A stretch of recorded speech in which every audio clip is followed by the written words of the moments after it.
Скандалы, драмы и шедевры. Как художники превращали боль в искусство. Гениальность и безумие часто идут рука об руку, и жизнь многих великих художников это только подтверждает. Как Михаил Врубель, Караваджо, Шиле и Ривера сочетали талант с необузданным нравом и странностями. В этом видео мы поговорим, как художники превращали хаос в своей жизни в бессмертное искусство. Михаила Врубеля восхищенно вспоминали современники. Его кисть отличалась редкой скоростью, точностью и выразительностью. Пока другие художники часами работали над этюдами, Врубель справлялся буквально за полчаса. Натурщики, которых он приглашал для работы, уходили довольные и очень скоро, в отличие от тех, кто позировал Серову или Коровину часами. Легенды ходили о том, как он играючи создавал то, над чем коллеги бились неделями. Но если в живописи он был образцом самоотдачи, то в обычной жизни полная противоположность. Дисциплина на холсте соседствовала с хаосом за его пределами. Михаил Александрович окружал себя людьми с сомнительной репутацией, мог потратить последние деньги на дорогие перчатки или загул, будучи в нищете.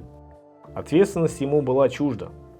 Он опаздывал на встречи на сутки, а то и на двое. Однажды поверх уже проданной картины вдруг изобразил наездницу, в которую внезапно влюбился. Иногда Врубель прибегал к фантазиям.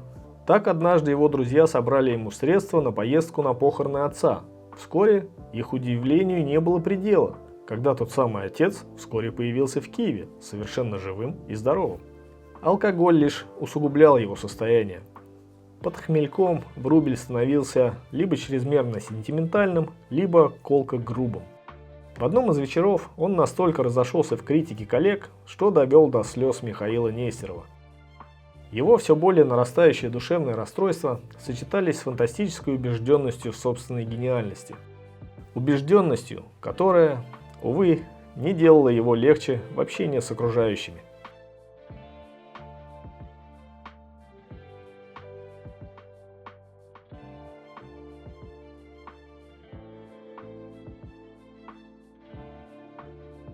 Караваджо, в свою очередь, казался современником, настоящим дикарем.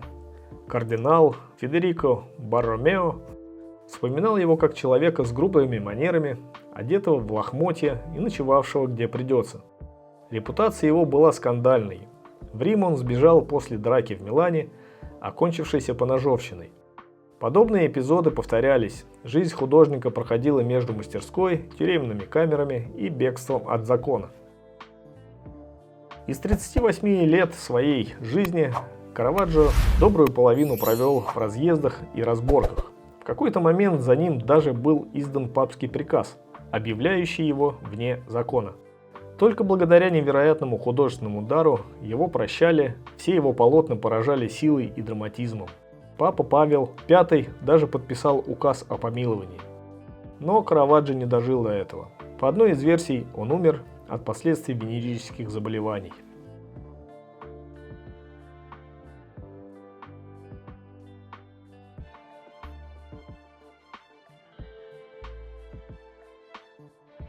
Эгон Шиле, ученик и протеже Густава Климта, еще при жизни прослыл скандалистом.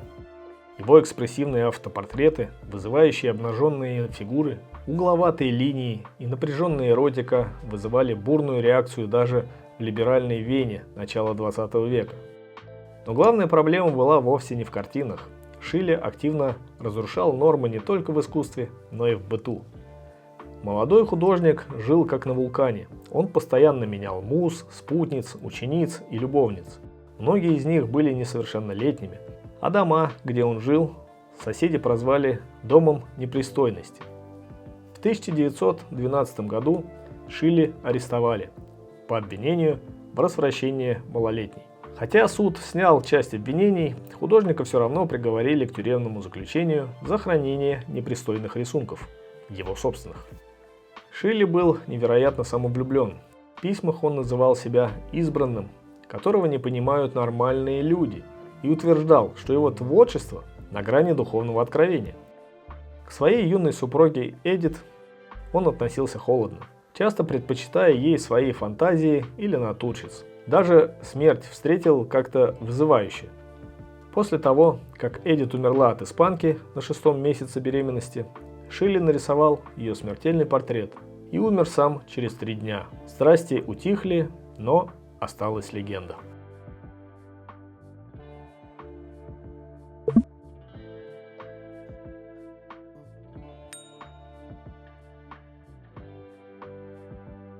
Если бы кто-то решил вручить премию «Самый невыносимый муж художницы», Диего Ривера получил бы ее без особого труда. Мексиканский монументалист, чьи фрески украшают музеи и дворцы, был при этом человеком резким, грубым и бесконечно сложным. Ростом под 2 метра, с тучным телосложением и неуемной харизмой он покорял женщин и тут же умудрялся их разочаровывать. Его самая знаменитая спутница, конечно же, Фрида Кало. Называла мужа не иначе, как «мой большой ребенок». В их браке были измены, унижения, ссоры, но она снова и снова возвращалась к нему, как к центру своей личной вселенной. Диего был не просто бабником, он был одержимый собственным величием.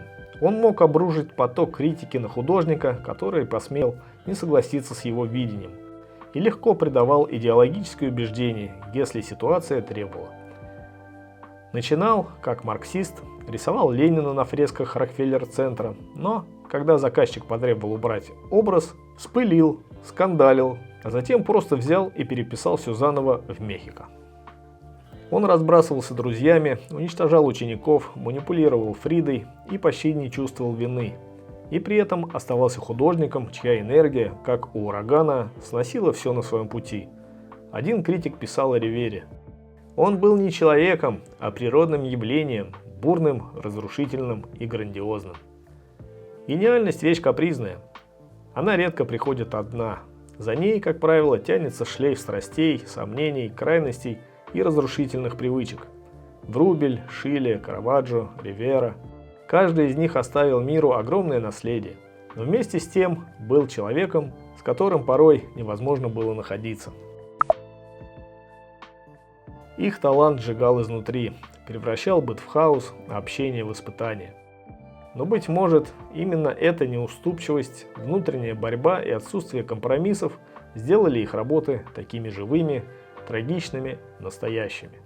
Ведь искусство не обязано быть удобным. Главное, чтобы оно было подлинным. А подлинность, как известно, редко бывает гладкой.